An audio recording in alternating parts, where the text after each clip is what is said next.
ومن الليل فتهجد به نافلة لك عسى أن يبعثك ربك مقاما محمودا وقل رب أدخلني مدخل صدق وأخرجني مخرج صدق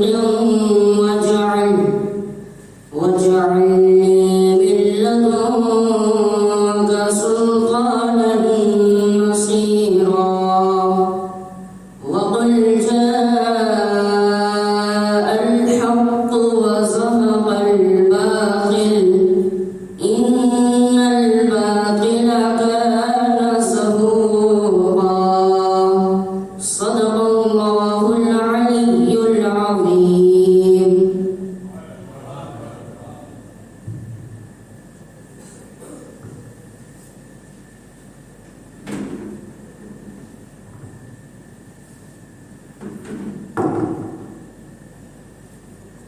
پڑھی صلی اللہ علیہ یا رسول اللہ وسلم علیہ یا حبیب اللہ. پڑھی صلی اللہ علیہ یا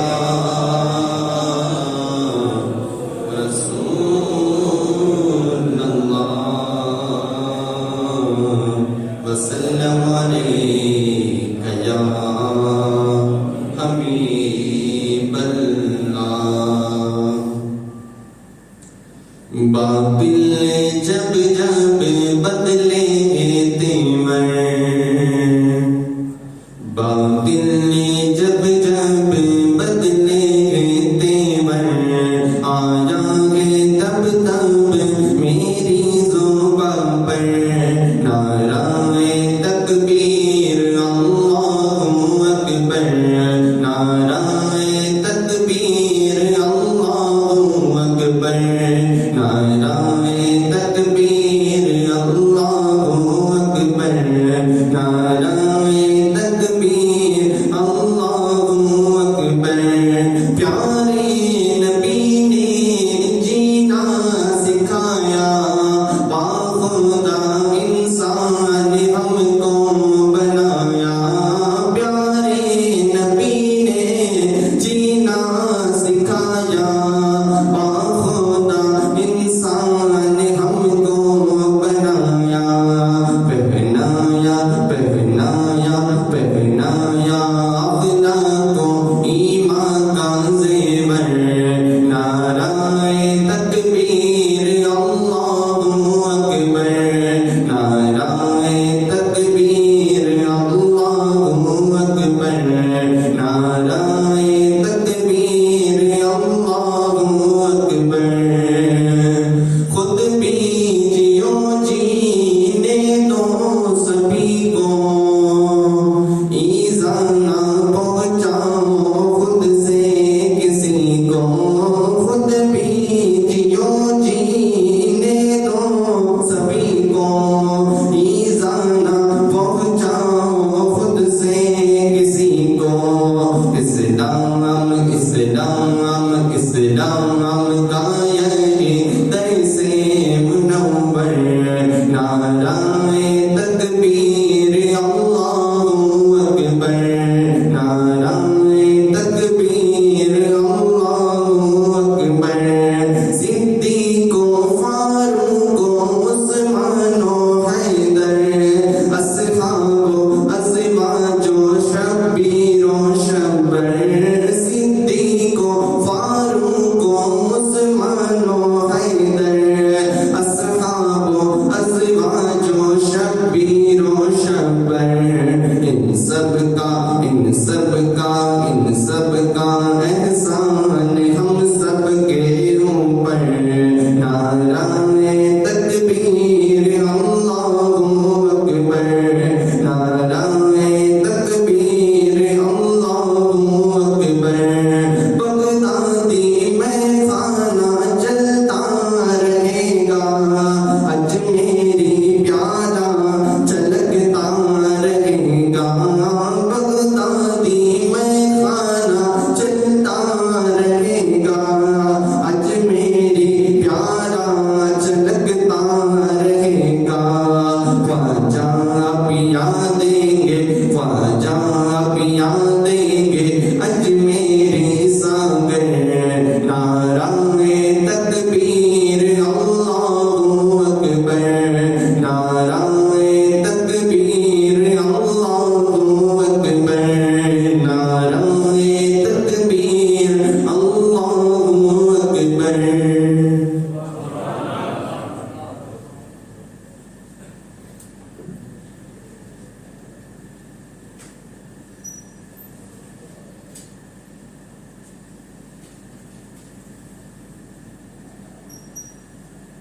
السلام علیکم ورحمۃ اللہ وبرکاتہ۔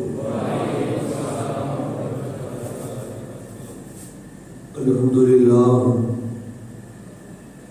رب العالمین والعاقبۃ للمتقین والصلاة والسلام علی سید المرسلین وعلی آلہ واصحابہ اجمعین، اما بعد فاعوذ باللہ من الشیطان الرجیم، بسم اللہ الرحمن الرحیم۔ جاء الحق وزهق الباطل ان الباطل كان زهوقا۔ آمنت باللہ صدق اللہ العظیم وصدق رسوله النبی الامین المکین الکریم ونحن على ذلك لمن الشاہدین والشاکرین والحمد للہ رب العالمین۔ آئیے کچھ سبق اور سنانے سے پہلے ہم اور آپ مل کر بارگاہ رسول اور آل رسول میں درود پاک کا قیمتی ہار پیش کریے۔ پڑھے باوز بلند اللہم صلی علی سیدنا مولانا محمد معدن الجود والکرم وآلہ وبارک وسلم۔ عرش حق مسند رفعت رسول اللہ کی دیکھنی ہے، حشر میں عزت رسول اللہ کی۔ لاؤ رب العرش جس کو جو ملا ہم سے ملا، پٹتی ہے کونین میں نعمت رسول اللہ کی۔ سورج الٹے پاؤں پلٹے چاند اشارے سے ہو چاک، اندھے نجدی دیکھ لے قدرت رسول اللہ کی۔ حضرات، گزشتہ کل حسنین کریمین رضی اللہ تعالی عنہما کا مختصر ذکر ہوا۔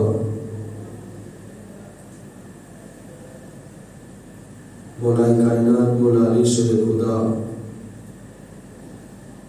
کی شہادت کے بعد امام حسن مجتبی امیر المومنین بن کر خلافت کی دور اپنے ہاتھوں میں لیتے ہیں، اور صرف 6 مہینہ ہی آپ نے خلافت کو انجام دیا۔ اب برکت کے لیے امیر معاویہ کون ہے؟ آج بکواس کی جاتی ہے، لیکن حضور سے اگر رشتہ دیکھا جائے تو یہ حضور کے سالے ہیں۔ کاتب وحی یہ خدا ہے۔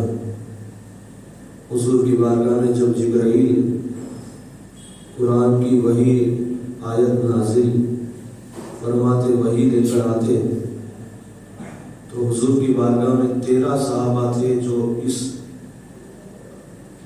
ڈیوٹی پر،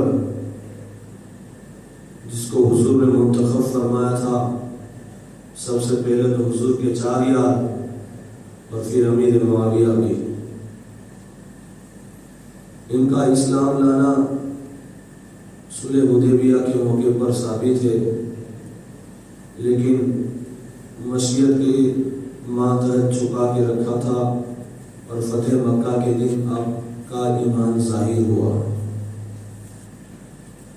امیر معاویہ کے لیے حضور نے یہ دعا فرمائی تھی، اللہ امیر معاویہ کو قرآن کا اور حساب کا علم عطا فرما۔ اور حضور کی دعا کیا ہے؟ اجابت کا صحرا، عنایت کا جوڑا، دلہن بن کے نکلی دعائے محمد۔ تو کیا معذاللہ حضور سے بہتر ہم جانتے ہیں کہ امیر معاویہ کیا ہے، یا حضور جانتے ہیں امیر معاویہ کیا ہے؟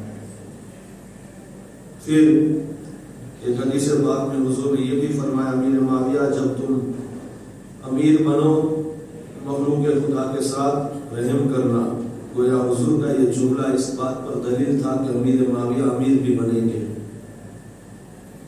حضور نے یہاں تک بھی فرمایا، اللہ امیر معاویہ کو ہادی اور مہدی بنا، یعنی ہدایت یافتہ اور ہدایت دینے والا بنا، اور اس کے ذریعے بندوں کو ہدایت عطا فرما۔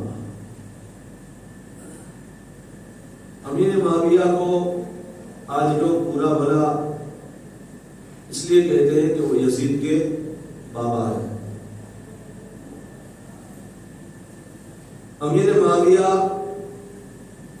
حضرت ابوبکر صدیق رضی اللہ تعالیٰ عنہ کے زمانے میں آپ دمشق کے گورنر تھے. صرف دمشق کے ملک شام جو سیریا ہے اس کا دارالخلافت دمشق، اس کے آپ گورنر تھے.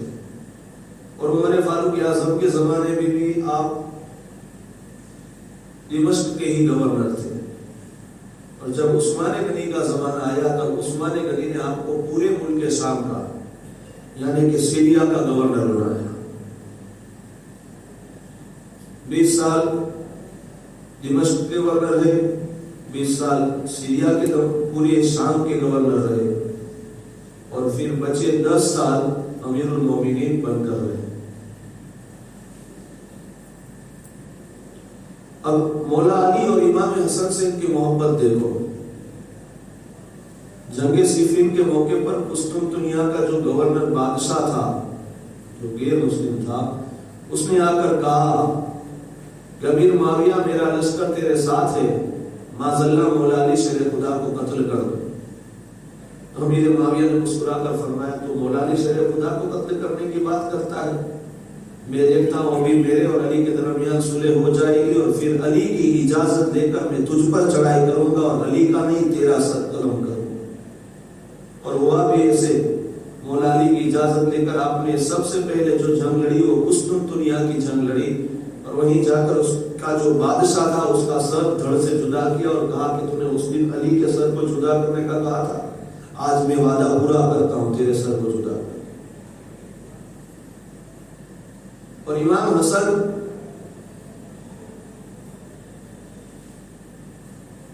سے محبت اتنی کہ ایک مرتبہ امام حسن جب دمشق تشریف لے گئے تب امیر معاویہ نے کہا کہ حضور میں آپ کی بارگاہ میں اتنا نذرانہ پیش کرنا چاہتا ہوں کہ کبھی کسی کو کیا نہیں اور کبھی کسی کو کروں گا بھی نہیں. تقریباً 4 لاکھ درہم عطا فرمایا. 4 لاکھ درہم. درہم کسے کہتے ہیں؟ چاندی کا سکہ. دینار کہتے ہیں سونے کے سکے. تو 4 لاکھ درہم عطا فرمائے. امام حسن نے خوشی و خوشی اسے قبول فرما دیا. اگر نفرت ہوتی تو ظاہر سی بات ہے امام حسن قبول نہ کرتے. امام حسین نے جس سے صلح کی ہے ہم اس سے عداوت نہیں کر سکتے.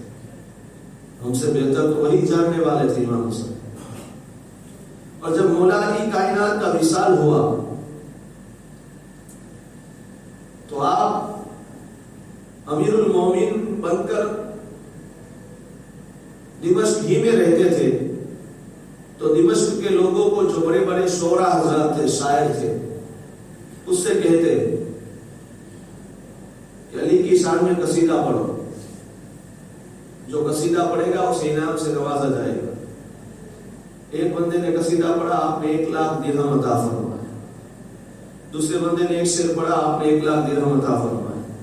تیسرے بندے نے مولا کائنات کی شان میں شعر پڑھا تو آپ نے اسے 1 لاکھ عطا فرمایا. آخر میں ایک بندے نے ایسا شعر پڑھا مولا کائنات کا کہ آپ وجد میں آ گئے، خود بھی جھومنے لگے اور فرماتے اسے 7 لاکھ درہم عطا کر دو. تو یہ محبت تھی. اب کچھ شرائط پر امام حسن نے امیر معاویہ کو خلافت سونپی تھی. 3 شرط. پہلی شرط یہ کہ امیر معاویہ کے انتقال کے بعد امام حسن ہی امیر المومنین بنیں گے. دوسری شرط یہ کہ مدینہ والے اور عراق والوں کے بارے میں مولا علی شیر خدا کے جو بھی حالات تھے اس کا کوئی مواخذہ نہیں لیا جائے گا، کچھ نہیں پوچھا جائے گا. اور تیسری شرط یہ تھی کہ امام حسن کے ذمہ جتنا قرض ہے، جتنا دین ہے، وہ امیر معاویہ ادا کریں گے. تینوں شرط قبول کی گئی اور حضرت امیر معاویہ کو امیر المومنین بنا دیا گیا. اب امیر معاویہ جب امیر المومنین بنے آپ نے اپنے بیٹے یزید کو بلایا. کہا بیٹا یزید، حج کا زمانہ آ رہا ہے، تم مکہ مدینہ جاؤ اور وہاں کے لوگوں سے ملاقات کرو تاکہ لوگ تمہیں پہچانے کہ یہ امیر المومنین کا بیٹا ہے۔ امیر معاویہ کے کہنے پر یزید مکہ اور مدینہ کی طرف اپنا سفر شروع کرتا ہے، اور مکہ میں ارکان ادا کرنے کے بعد جب وہ مدینہ پہنچا تو امام حسین اور عبداللہ بن عمر انہیں پتا چلا کہ امیر المومنین کا شہزادہ یزید آیا ہے، تو دونوں شخصیت آپس میں بات کرتی ہے، چلو امیر المومنین کا شہزادہ ہے، اس سے ملاقات کریں۔ اور اس وقت یزید اپنی قیام گاہ میں دروازہ بند کر کے اندر شراب پی رہا تھا۔ مدینہ کی بے حرمتی اسی دن سے شروع ہوئی۔ جب امام حسین اور حضرت عبداللہ بن عمر ملاقات کے لیے تشریف لاتے ہیں تو باہر جو چوکیدار ہے وہ کہتا ہے کہ ٹھہریے، میں اندر اجازت لے کر آؤں، یزید آپ سے ملاقات کرنا چاہتا ہے یا نہیں؟ امام حسن نے فرمایا ٹھیک ہے جاؤ۔ وہ اندر جاتا ہے اور جا کر کہا کہ یزید، امام حسین آئے ہیں اور عبداللہ بن عمر آئے ہیں اور تم سے ملاقات کرنا چاہتے ہیں۔ تو سوچنے لگا کیا کروں، شراب کے جام سامنے ہیں، شراب کی بوتلیں سامنے ہیں۔ تو یزید نے کہا ایک کام کرو، عبداللہ بن عمر بہت چالاک ہے، وہ پہچان جائیں گے، اور امام حسین بھولے ہیں، وہ شراب کو نہیں پہچانیں گے، لہٰذا عبداللہ بن عمر کو کہہ دو کہ وہ کبھی بعد میں ملاقات کرنے آئے، امام حسین کو اندر بھیج دو۔ یہ پہلی ملاقات تھی۔ امام حسین جب تشریف لے جاتے ہیں، یزید اپنے ساتھیوں کے ساتھ بیٹھا ہے اور اشارہ کرتا ہے کہ حسین کے لیے جام لے آؤ۔ امام حسین کے سامنے جب جام پیش کیا گیا تو امام حسین فرماتے تو کیا یہ سمجھتا ہے کہ میں شراب کو نہیں پہچانوں گا؟ مجھے معلوم ہے یہ شراب ہے، اور تو کسے پینے کے لیے کہہ رہا ہے؟ جس کے ہونٹوں کو نبی آخر الزمان چوما کرتے تھے، بوسا دیا کرتے تھے، اور جو ہماری شریعت میں حرام ہے، تو نے اسے پینے کے لیے مجھے کہا؟ تو یزید کہتا ہے کہ میں تو آپ کو عیش و عشرت کی دعوت دیتا ہوں اور آپ یہ کہ مجھ پر برہم ہو گئے، غصہ ہو گئے۔ امام حسین کھڑے ہو گئے اور ارشاد فرماتے یزید، تو نے میرے نانا جان کے شہر میں آ کر اس طرح بے حرمتی کی، آج تک کسی نے شراب نہیں پی، اب سن تیرا خاتمہ بہت برا ہوگا۔ اتنا کہہ کر امام حسین تشریف لے جاتے ہیں۔ عبداللہ بن عمر باہر کھڑے ہیں، امام حسین روتے جا رہے کہ آج میرے نانا کے شہر میں جہاں میرا نانا کا مزار ہے، یہاں شراب کی محفل کھلے عام ہو رہی ہے اور آپ وہاں سے تشریف لے جاتے ہیں۔ جب یزید واپس دمشق پہنچا، امیر معاویہ سے ملاقات کی، تو امیر معاویہ نے وہاں پر اپنے مشیروں کی ایک میٹنگ مجلس قائم کی تھی اور کہا کہ اب پتہ نہیں میں کتنا جی پاؤں گا، میرا دنیا سے جانے کا وقت قریب ہے، اب میں کسی کو اپنا جانشین اور اپنا خلیفہ اپنی جگہ پر بنانا چاہتا ہوں، آپ لوگوں کی کیا رائے ہے، آپ لوگوں کا منشا کیا ہے؟ تو سب نے مل کر یہی کہا کہ آپ اپنے بیٹے یزید کو اپنا جانشین بنا دیں۔ حالانکہ امام حضرت امیر معاویہ کو یہ نہیں پتا تھا کہ یزید کتنی برائیوں کے دلدل میں پھنسا ہے، اگر پتا ہوتا نا تو قسم خدا کہ یزید کا سر خود اپنی تلوار سے جدا کر دیتے۔ حضرت حنظلہ کے بیٹے جو جنگ احد میں شہید ہوئے وہ فرماتے ہیں کہ یزید کے اندر سب برائیاں تھیں۔ پہلی بات شراب پیتا تھا، سوتیلی ماں سے نکاح کرتا تھا، زنا کرتا تھا، سوتیلی بہنوں سے زنا کرتا تھا، زکوٰۃ کے احکام کو پامال کرتا تھا، نماز کبھی نہیں پڑھتا تھا، نہ جانے سب برائیاں یزید کے اندر تھی۔ تو امیر معاویہ کو پتا نہیں تھا، اگر ہوتا پتا تو وہ اپنا جانشین نہ بناتے، اور امیر معاویہ نے اپنا بیٹا سمجھ کر یزید کو جانشین نہیں بنایا، کیونکہ امیر معاویہ کو معلوم ہے اس سے پہلے جو دو جنگ ہوئی، جنگ صفین اور جنگ جمل، جس میں 90 لاکھ مسلمان شہید ہوئے، اور اس جنگ میں بنی امیہ کا زور زیادہ تھا، اور حضرت امیر معاویہ بھی بنی امیہ سے تھے۔ حضرت امیر معاویہ نے سوچا کہ اگر میں کسی اور کو اپنا جانشین بناؤں گا تو بنی امیہ پھر جو ہے اچھلیں گے اور مسلمانوں کے قتل و غارت پر آمدہ ہو جائیں گے۔ بس اسی خوف سے آپ نے یزید کو اپنا جانشین بنایا۔ یزید کو جانشین بنانے کے بعد یزید اپنی ہی ظاہری حیات میں یزید کی بیعت لینا شروع کروا دی، یہاں تک کہ مدینہ کا گورنر عتبہ بن ولید، جو آپ ہی کا بھتیجا ہے، امیر معاویہ ہی کا بھتیجا ہے، یزید کا چچیرا بھائی، عتبہ سے کہا کہ مدینہ والوں سے یزید کی بیعت لے لو۔ تو حضرت جناب عتبہ نے کہا، عتبہ بن ولید نے کہا امیر معاویہ سے خط لکھا کہ حضور سب نے بیعت کی، 4 لوگوں نے بیعت نہیں کی۔ کہا کون 4 لوگ؟ کہا ایک حضرت امام حسین، دوسرے عبداللہ بن عمر، تیسرے عبد الرحمن بن ابو بکر صدیق کے شہزادے عبد الرحمن، اور چوتھے عبداللہ بن زبیر، حضرت ابو بکر صدیق کے نواسے۔ ان 4 حضرات نے یزید کی بیعت نہیں کی۔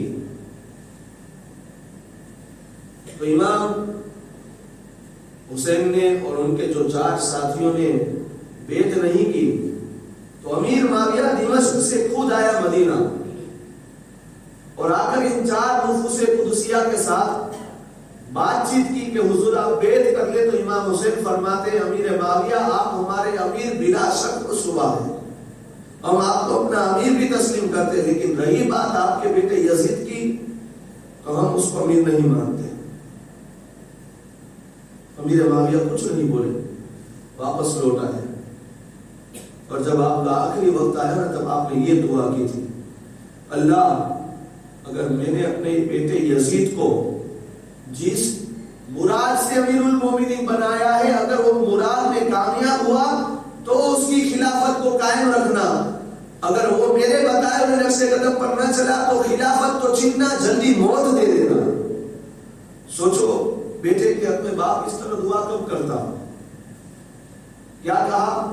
دعا کی کہ اللہ جس مراد کو میں نے نظر رکھتے ہوئے یزید کو اپنا جانشین بنایا ہے، اگر وہ مراد کے مطابق رہا تو اس کی خلافت کو برقرار رکھنا، اگر وہ میرے بتائے ہوئے نصیحتوں پر عمل نہ کرے تو اس کی خلافت بھی چھین لینا اور اسے جلد موت بھی دے دینا۔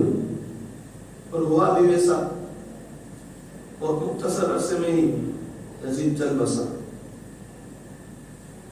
اب آخری وقت ہے امیر معاویہ کا، اس وقت یزید حمص کی طرف تھا،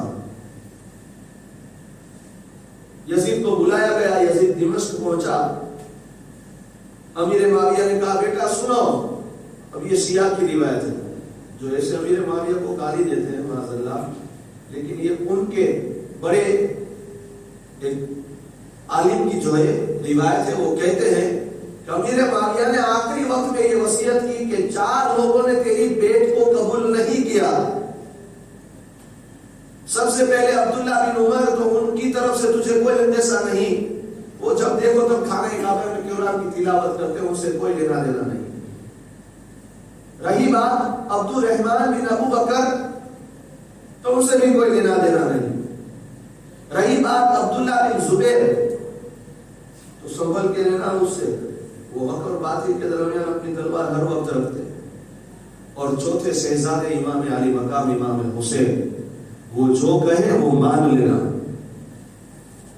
ان کا اور ان کے گھر والوں کا ہر وقت خیال رکھنا، پہلے ان کو کھلانا بعد میں تو کھانا، پہلے ان کو پلانا بعد میں تو پینا، پہلے ان کو کپڑے پہنانا بعد میں تو کپڑے پہننا۔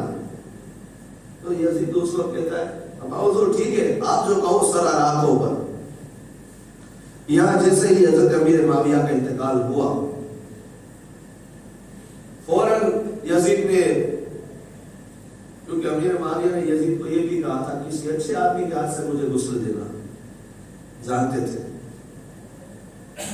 اشارہ ہو گیا تھا، لیکن بنو امیہ کا خوف اتنا تھا کہ اگر نہیں رکھا جائے گا قبیلے کا، ہمارے قبیلے میں سے کوئی گورنر، تو بہت بڑی جنگیں پھر رونما ہوگی۔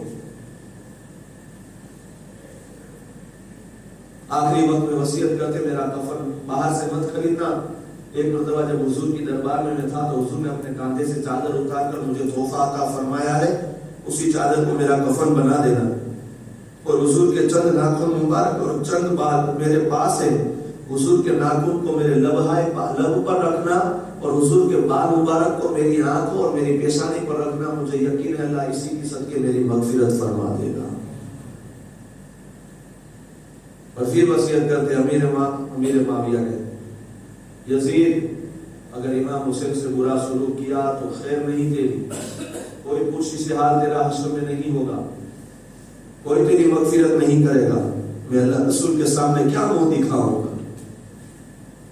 یہاں آپ کا وصال ہوتا ہے، اور پھر یزید نے خط بھیجا عتبہ بن ولید مدینہ کے گورنر کو کہ سب سے میری بیعت تجدید کی جائے، یعنی پھر سے بیعت کی جائے، اور امام حسین، عبد الرحمن بن ابو بکر، عبداللہ بن زبیر اور عبداللہ بن عمر کو خاص طور پر بلایا جائے۔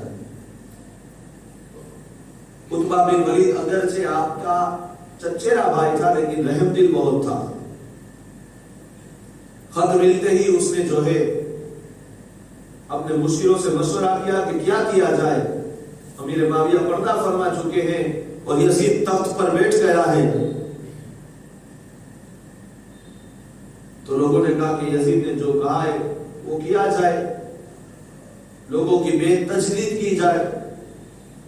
لہذا عتبہ بن ولید نے اپنے ایک سپاہی کو بھیجا اور کہا کہ دیکھو امام حسین اور یہ چاروں نفوس قدسیہ مسجد نبوی میں ہوں گے، عشاء کی نماز کا وقت ہے، اور جا کر انہیں کہو کہ گورنر ہاؤس ابھی آئے، جب آپ کو فرصت ملے، آپ نماز وظیفے سے فارغ ہو جاؤ تو آپ گورنر ہاؤس آئے، عتبہ بن ولید آپ سے کچھ بات کرنا چاہتا ہے۔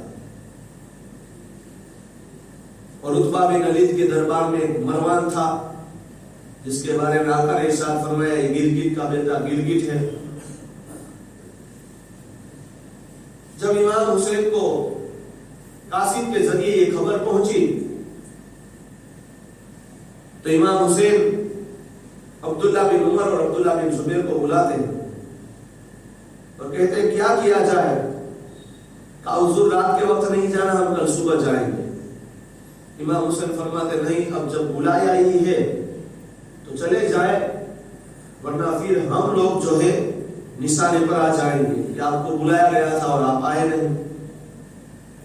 تو عبداللہ بن عمر نے کہا کہ حضور کیا منشا ہوگا ان کا؟ تو یہ دیکھو نانا کے نواز سے کتنا علم رکھتے ہیں۔ امام حسین فرماتے ایسا لگتا ہے کہ حضرت امیر معاویہ پردہ فرما چکے اور یزید تخت پر بیٹھ گیا ہے، حالانکہ کسی نے آپ کو خبر نہیں دی، لیکن امام حسین یہ بات بتا رہے ہیں۔ عشاء کی نماز پڑھنے کے بعد آپ سیدھے گورنر ہاؤس گئے، اور گورنر ہاؤس جانے کے بعد راستے ہی میں اپنے خاندان کے 20 افراد کو لیا۔ امام حسین فرماتے دیکھو میں جا رہا ہوں، عتبہ بن ولید نے ابھی رات ہی کے وقت مجھے بلایا ہے۔ حضرت عباس وغیرہ نے کہا کہ حضور کیا ہوگا؟ کہا یہی بس امیر معاویہ کا وصال ہو گیا ہوگا اور یزید بیٹھ گیا ہوگا تخت پر برسر اقتدار، اسی کے مجھے لگتا ہے معاملات میں بلایا ہوگا۔ امام حسین فرماتے کہ 20 افراد میرے ساتھ چلے اور میں تنہا گورنر ہاؤس میں جاؤں گا، تم سب باہر کھڑے رہنا، اگر میری آواز بلند ہو جائے تو تم سب اپنی تلواریں لے کر گورنر ہاؤس میں آ جانا، ورنہ میں خود پھر باہر آ جاؤں۔ امام حسین جب گورنر ہاؤس پہنچے تو عتبہ بن ولید کھڑا ہو گیا اور اپنے تخت پر امام حسین کو بٹھایا اور خود قدموں میں بیٹھ گیا۔ کہا حضور بات ایسی ہے نا، میں بھی لاچار ہوں، حکم آیا ہے، امیر معاویہ کا وصال ہو گیا ہے اور یزید پر سر اقتدار امیر المومنین بن گیا ہے، اور اس نے آپ سے جو ہے بیعت لینے کے لیے مجھے خط بھیجا ہے۔ امام حسین فرماتے ہیں کہ اس وقت رات کی تنہائیوں میں میرا بیعت لینا صحیح نہیں ہے، کل صبح پورے مدینہ والوں کو اکٹھا کرنا، بیعت دینا، پھر دیکھا جائے گا۔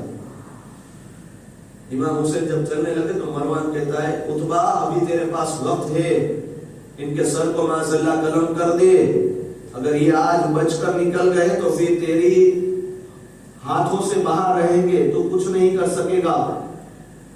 جب اتنا سنا امام حسین نے فرمایا گرد گرد کے بیٹے تو کیا مجھے قتل کرے گا، تیری مجال کہ تو مجھے قتل کرنے کا کہہ رہا ہے۔ اتنا کہہ کر امام حسین باہر تشریف لے جاتے ہیں اور عتبہ بن ولید مروان کو ڈانٹتا ہے، کیا تجھے پتا نہیں یہ کون ہے؟ نبی کے شہزادے ہیں، انہیں قتل کرے اور ہم اپنی آخرت کو جو ہے برباد کرے۔ سن، اگر یزید ساری دنیا کی دولت میرے قدموں میں رکھ دینا تو بھی حسین کو میں قتل نہیں کروں گا۔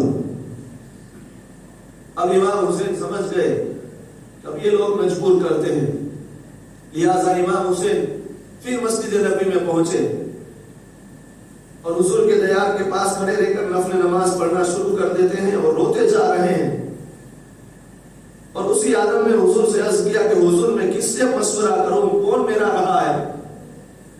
اب حضور نے فرمایا بیٹی زینب کے پاس جاؤ اور مشورہ کر لو۔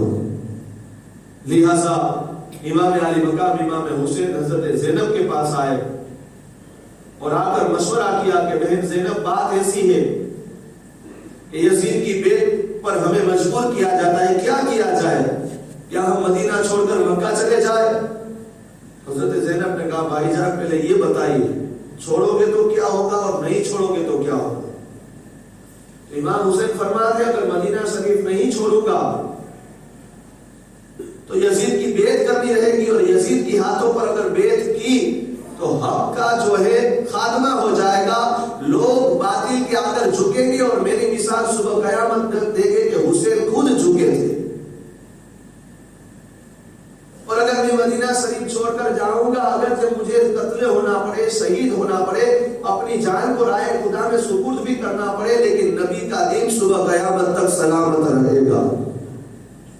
حضرت زینب نے کہا بھائی جان تو پھر بس مدینہ شریف چھوڑ دیا جائے اور مکہ کی طرف ہم اپنا سفر شروع کریں۔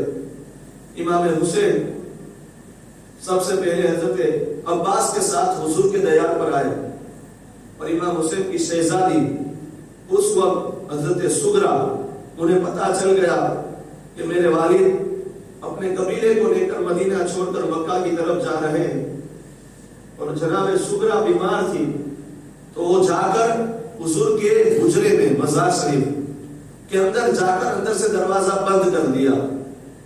حضور اکرم صلی اللہ علیہ وسلم کی روزے کی جالی کو اندر سے بند کر کے وہ آہو بکا کرنے لگی، رونے لگی کہ آپ نانا جان میرے ابا کو سمجھائیے مجھے بھی اپنے ساتھ لے جائے۔ میں نے سنا ہے وہ زینب سے، پھوپھی زینب سے باتیں کر رہے تھے کہ وہ جو ہے مدینہ شریف چھوڑ کر مکہ کی طرف جانے والے ہیں، اور مجھے اس طرح تنہا چھوڑ کر نہ جائے۔ ایسی باتیں ہو رہی ہے کہ یہاں پر حضور اکرم صلی اللہ علیہ وسلم کے شہزادے امام علی مقام امام حسین حضرت عباس کے ساتھ حجرے انور پر تشریف لائے۔ امام حسین نے دروازہ کھولنے کی کوشش کی لیکن دروازہ اندر سے بند ہے۔ حضرت عباس آگے بڑھتے ہیں اور کان رکھ کر آواز سنتے ہیں تو امام علی مقام سے فرماتی ہے تو آپ کی شہزادی سغرا کی آواز ہے۔ امام حسین نے کہا بیٹی سغرا دروازہ کھولو، تو بیٹی سغرا نے عرض کی ابا حضور ایک ہی شرط پر دروازہ کھولوں گی، آپ مجھے اپنے ساتھ مدینہ شریف چھوڑ کر جا رہے ہیں تو مجھے بھی اپنے ساتھ مکہ لے جائیے۔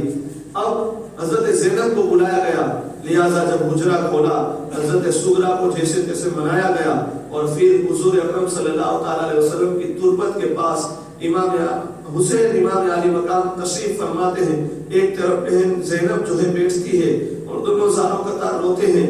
امام حسین عرض کرتے ہیں نانا جان آج مجھے آپ کی امت نے مجبور کیا ہے، میں مدینہ چھوڑ کر جا رہا ہوں، جس شہر میں میری ولادت ہوئی ہے، جس شہر میں میرا بچپنا گزرا ہے، یہ وہ شہر کی گلیاں ہیں، آپ مجھے اپنے کانٹے پر سوار ہو کر گلیوں میں گھما کرتے تھے،